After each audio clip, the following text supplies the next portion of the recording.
E aí, turma, aqui é Raíssa, professora de Biologia da nossa Escola de Números. Hoje a gente vai falar sobre um conteúdo aí que despenca no teu vestibular, que são os tipos de seleção natural, certo?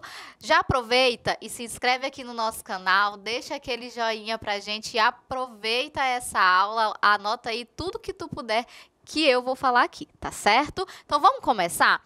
A gente divide aqui os tipos de seleção em três. A gente vai falar da seleção direcional, a seleção estabilizadora e a seleção disruptiva. Vem comigo aqui falar sobre a seleção direcional. O nome já está te dizendo, né? Ela vai direcionar. Então, vamos colocar aqui que essa seleção, ela favorece, vem aqui comigo, apenas um fenótipo, tá? Esse um é super importante pra gente, um fenótipo extremo, tá certo? Ela vai favorecer apenas um tipo de fenótipo. Como assim, Raíssa? Analisa aqui comigo. Imagina que você tem um determinado rio, peixes de tamanho, ó, pequeno, peixes de tamanho médio e peixes de tamanho grande. Se a gente jogar uma rede de pesca, qual desses peixes você acha que tem uma maior probabilidade aí de ser capturado pela nossa rede? É claro que o peixe aqui, ó, de tamanho grande, seria mais fácil para a gente conseguir pescá-lo. Então, a gente vai, ó, finalizar, né, ou pelo menos diminuir essa população. Quer dizer pra gente que essa seleção ela está favorecendo apenas um fenótipo extremo, que seriam aqueles peixes extremamente pequenos que conseguiriam passar ali pela nossa rede. Raíssa, e o intermediário? Gente, o intermediário pode ser ali que alguns dessa população eles vão sobreviver, mas não é a maioria. Como que isso vai cair para você em um gráfico? Vamos colocar aqui rapidinho. Então, de acordo aqui, ó, com essa população, ao passar do tempo, como que essa seleção ela vai se manifestar? Ela pode se manifestar, ó, dessa maneira aqui.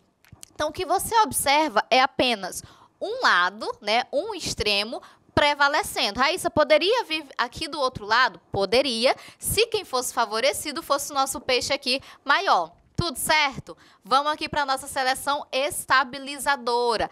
Quando a gente fala de uma seleção estabilizadora, a gente está colocando aqui, ó, uma seleção que favorece fenótipos, tá? Vamos colocar aqui, ó, fenótipos que são intermediários. Então, é aquele que não pode estar em nenhum dos extremos, tá certo? O que a gente pode colocar aqui a respeito? A anemia falciforme. Raíssa, anemia falciforme? Sim. Como que essa anemia falciforme ela se manifesta nos indivíduos? O indivíduo ele pode ser, ó, Szinho. Szinho é o indivíduo que recebeu ali tanto o material genético da mãe quanto o do pai com o gene, né, para essa doença. Pode existir um indivíduo aqui, ó, Szão, Szinho. A gente sabe que esse indivíduo aqui, ele é um indivíduo heterozigoto, tá certo? A gente já fica aí com esse exemplo. E pode existir um indivíduo Szão, que seria um indivíduo normal. Raíssa, não seria mais viável sobreviver aqui e favorecer o indivíduo normal? Sim, seria mais viável, mas esse exemplo que eu estou dando aqui para vocês, gente, é um exemplo muito específico em regiões africanas, onde você ter anemia falciforme, né, apenas, ó, com um alelo, é mais vantajoso. O indivíduo que tem, ó, os dois alelos, ele acaba morrendo na maioria das vezes. Se você é totalmente saudável, né, você aí tem mais chances de adquirir uma outra doença, que é a malária. Então, a gente observa essa relação ocorrendo nessas regiões africanas, onde a gente tem uma prevalência ali de malária, geralmente a gente tem uma prevalência de indivíduos com esse fenótipo aqui, Szão, Szinho. E você está vendo que como é um indivíduo heterozigoto, ele recebeu aqui, ó, de um dos progenitores um alelo saudável e recebeu do outro aqui progenitor um alelo com a doença. Então, a gente observa que esse indivíduo ele vai ter hemácias que são saudáveis e hemácias que vão ter esse formato de foice. Esse indivíduo, para essa população, para esse tipo de seleção, ele foi favorecido. Como que isso vai vir para você em um gráfico? Vamos colocar aqui também para a gente analisar? Então, ó, esse aqui é o nosso gráfico, tá? Da nossa seleção estabilizadora. E quem que vai ser favorecido? Ó, a gente tem que colocar essa população maior aqui no meio. É justamente a minha população, o meu fenótipo intermediário. Tudo ok?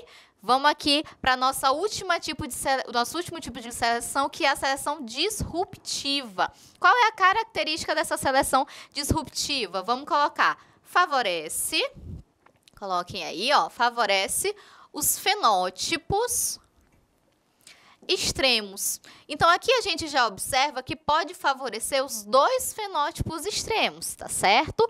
Exemplo aqui pra gente, os tentilhões, tá? Que são aves. Vou tentar colocar aqui, ó, um exemplo de um pássaro pra gente, tá, gente? Não se assustem aí com o meu desenho, tá certo?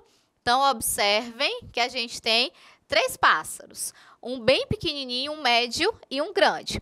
Existem algumas sementes das quais esses pássaros se alimentam. Então, a gente tem sementes aqui, ó, que são pequenas, sementes que são médias e sementes que são realmente grandes, tá certo? Qual que é o porém, gente? Essa semente média é uma semente extremamente dura. Ou seja, o indivíduo que tem um bico bem pequeno, ele se alimenta de sementes pequenas. O indivíduo que tem o bico grande, ele se alimenta de sementes grandes. Mas o indivíduo que tem o bico médio, essas sementes médias, ó, elas não são o ideal para a sua alimentação pela sua dureza. Então, esse fenótipo, ele é o menos prevalente nessa região, tudo bem? Como que isso vai vir num gráfico para você? Vamos colocar aqui no nosso quadro, ó, apagando aqui o nosso exemplo. Como que isso pode vir para ti num gráfico? Vamos aqui exemplificar. A gente vai favorecer os nossos dois extremos. Então, vai vir dessa maneira aqui, ó, para você. Observem que o fenótipo intermediário, ele é desfavorecido. E os meus extremos, eu acabo tendo uma população maior.